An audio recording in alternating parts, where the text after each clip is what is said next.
আজ শেয়ার করলাম রুই মাছের কালিয়া। লবণ, হলুদ গুঁড়ো, লঙ্কার গুঁড়ো হাফ চা চামচ দিয়ে মেখে রেখেছি। সর্ষের তেল গরম হয়ে গেছে, মাছ দিয়ে দেব। লো টু মিডিয়াম ফ্লেমে উল্টে পাল্টে মাছ ভেজে নিতে হবে। মাছ ভাজা হয়ে গেছে। মাছ ভাজতে 5 মিনিট সময় লেগেছে। ভাজা তেলে শুকনো লঙ্কা, সাহা জিরা, একটি পেঁয়াজ, একটি রসুন, 2 ইঞ্চি আদা পেস্ট করে নিয়েছি দিয়ে দেব। স্বাদ মতো লবণ, 2টি কুচানো পেঁয়াজ মিহি করে রেখেছি দিয়ে দিলাম।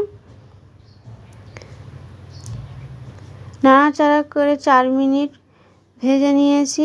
একটি টমেটো পিউরি দিয়ে দিলাম। 2টি কাঁচা লঙ্কা কেটে রেখেছি দিয়ে দিলাম। নাড়াচাড়া করে 2 মিনিট কষিয়ে নিয়েছি। হাফ চা চামচ লঙ্কার গুঁড়ো, হাফ চা চামচ হলুদ গুঁড়ো, 1 চা চামচ জিরা ধনের গুঁড়ো, 1.5 চা চামচ কাশ্মীরি লঙ্কার গুঁড়ো দিয়ে 4 টেবিল চামচ জল দিয়ে লো টু মিডিয়াম ফ্লেমে 2 মিনিট কষিয়ে নিতে হবে।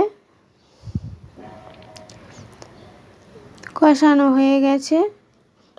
1 চা চামচ গুড়ের পাউডার দিয়ে 4 টেবিল চামচ জল দিয়ে লো টু মিডিয়াম ফ্লেমে 2 মিনিট কষিয়ে নেব।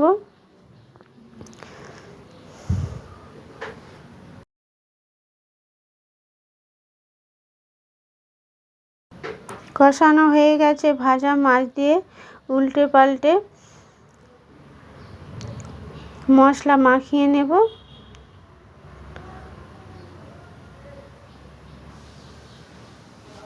1 মিনিট মশলা মাখিয়ে নিয়েছি। লো টু মিডিয়াম ফ্লেমে তারপর নর্মাল জল 2 কাপ দিয়ে ঢাকা দিয়ে 2 মিনিট হাই ফ্লেমে রান্না করে নিয়েছি। তারপর লো টু মিডিয়াম ফ্লেমে 5 মিনিট রান্না করে ঢাকা খুলে দিয়ে 3 টেবিল চামচ ধনেপাতা কুচি ছড়িয়ে দিয়েছি।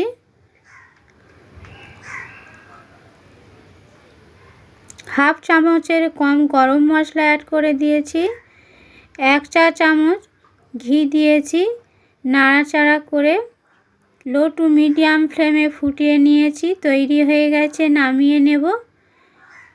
রুই মাছের কালিয়া তৈরি হয়ে গেছে। গরম ভাতের সাথে পরিবেশন করতে হবে। ভিডিওটি শেষ পর্যন্ত দেখার জন্য ধন্যবাদ। ভালো লাগলে লাইক, শেয়ার করবেন। নতুন বন্ধুরা সাবস্ক্রাইব করবেন।